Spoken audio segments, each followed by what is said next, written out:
छोड़ दे हम।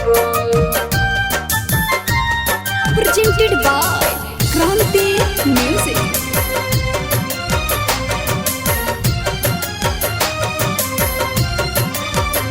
तहार दोसरा से चौकर बपाता लागल, तहार दोसरा से चौकर बपाता लागल। तहारा सर के कसम सच कहतानी हम, तहारा सर के कसम सच कहतानी हम कि अब दुनिया से नाता तोड़ दे हम। तारा गाँव रे आयल का छोड़ दे हम, तारा गाँव रे आयल का छोड़ दे हम। तारा गाँव रे आयल का छोड़ दे हम।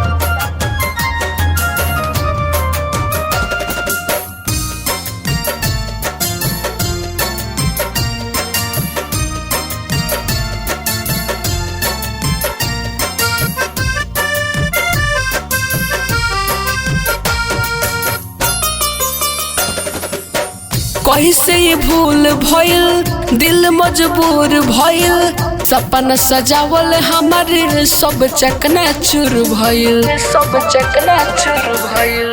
कैसे ये भूल भइल, दिल मजबूर भइल, सपना सजावल हमारे सब चकनाचूर भइल। अब ऐसे ना अखिया में लोरे दे हम, अब ऐसे ना अखिया में लोरे दे हम। सारा क्रिया कसम तहार तोड़ दे हम, सारा क्रिया कसम तहार तोड़ दे हम। नाही दिलवा में दर्द पूरे पूरे दे हम। तारा गाँव रे आयल का छोड़ दे हम, तारा गाँव रे आयल का छोड़ दे हम। तारा गाँव रे आयल का छोड़ दे हम। Music by Shams Jamil।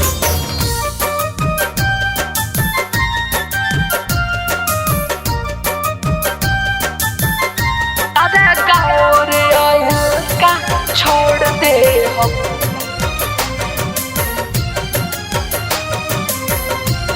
साथ न निभावले बाड़ू, दिलवा दुखवले बाड़ू, अमित खातिर तू उज्जवल के भुलावले बाड़ू, उज्जवल के भुलावले बाड़ू।